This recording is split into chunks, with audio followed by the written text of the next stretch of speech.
Welcome everyone. All right. In this tutorial, I'm going to show you a little bit about how a computer works and a little bit about programming.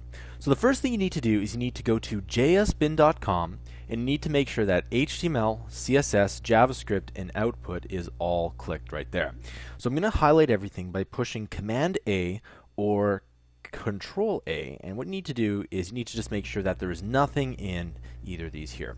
So when you're computer programming, you are making sure that you can tell the computer to do something, and this could be, calculate this, it can be display that.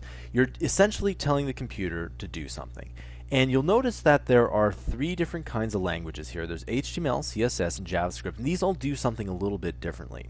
In some ways, it's like having different languages. So HTML would be like English, CSS would be like French, and JavaScript would be something like Spanish. Now, they all do something a little bit different in the computer world, and I'm going to show you a little bit right now. Now, the one thing with computer programming that you need to make sure that you do right away is you need to make sure that you are actually programming and not just watching the video and not typing this in. When you type something in and you actually do it, you become a better programmer, because programming is all about doing and not necessarily all about theorizing. All right, so what we need to do is we're going to type something in HTML. Now, HTML is the language mostly behind the web, and what we need to do is we're going to just type in a simple header and a simple paragraph.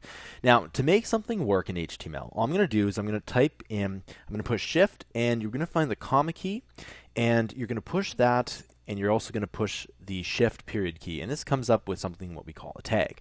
Now, what we need to do is we need to type in H1, which stands for header 1. There are many different kinds of headers, but we're just going to deal with header 1. And then I want you to type those two symbols in again, and I want you to type a backslash, which is right next to the period sign.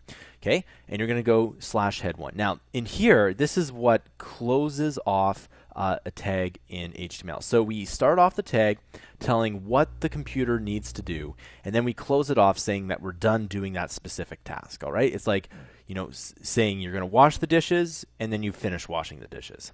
Okay? So in this header 1, we're just going to type in, this is a header. You can type in whatever you want there, and if you hop all the way over to this output here, you'll see that it comes up as a header. Now, let's go ahead and let's do something different. Let's put in those tags again, and I'm going to type in P and then /P. Now, this is what we call a paragraph tag. So we're going to say this is a paragraph. You can type in whatever you want there. Bonus points if you type in something funny.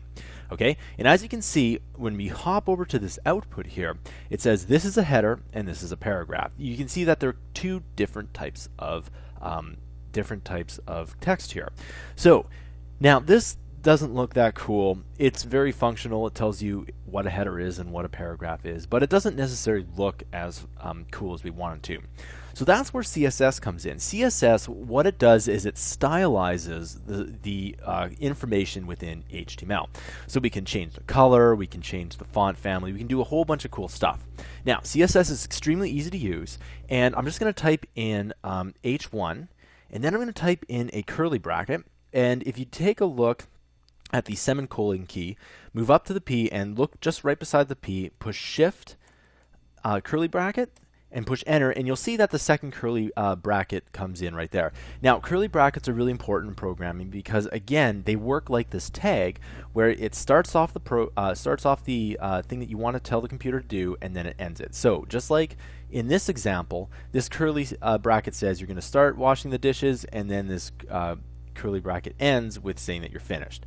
Now, in here, you can type in whatever you want. So what we're going to do is we're going to type in color, and we're going to type in a colon, and you can just type in whatever you want there. So if you see we type it in red, if you look at this, the header is now in red.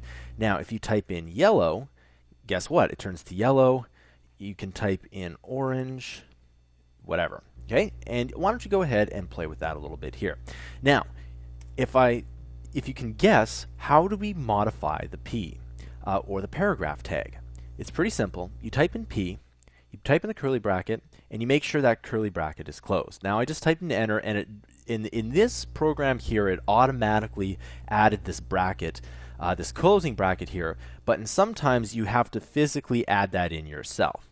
So here we can type in the color and then we can type in red again, but let's do something else this time. What we're going to do is we're going to change the font. Now the font is the way the text is displayed here. So this is a certain kind of font, and you're going to see another font in a second. So I'm just going to type in font dash family, all right, colon, and then we're going to type in the quotes, and that's shift right beside the return key. It's going to be quotes, and it's going to say Tahoma. Okay, and this is a very cool font. We're going to close that off, and then we're going to push in the semicolon. Now, the semicolon is really important in programming language, and the reason why it's important is that this usually tells the computer that we're done reading this line. So the way a computer reads programming is it reads it line by line, just like if you're reading a book or a web page or something like that. It reads it line by line, and in this case, the semicolon says that the line is done. We can add in something else. So we can actually type in color here, and we can type in orange if we really want to. All right.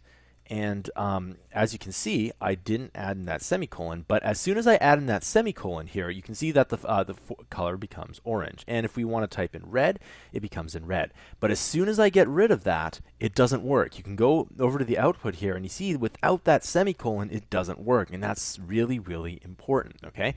So we're just going to keep it here like this. And if you really want to, you can stop the video here, and you can go ahead and you can change the color of the H1 if you want. Now, the last thing that we need to talk about is JavaScript.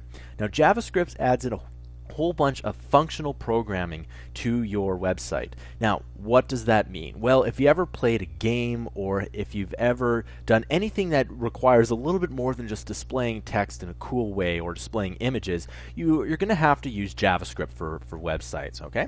So we're just going to type in something really simple here, and we're going to type in alert, okay? We're going to type in the bracket here, and you'll notice here it says there's 4 warnings. Don't worry about that. We're not done here, okay? So we're going to type in the quote, and what this is this is going to come up with a box here saying that whatever we want in here. So I'm just going to go ahead and I'm going to add in another quote here, and I'm going to add in the bracket, and I'm going to add in the semicolon there. Anything that you type within here will come up within that box. So I can say you have programmed something into a computer. There we go, period. Now, you'll notice that nothing happens here. When we changed the HTML and the CSS here, this automatically changed. Now, what we have to do is you have to go run with JS, and you can see that this comes up here and it says, you have programmed something into a computer. All right, there we go. That's pretty simple. And this is a very simple tutorial, and if you want, you can go ahead and play around with the knowledge that I just gave you. All right, I'll see you guys in the course.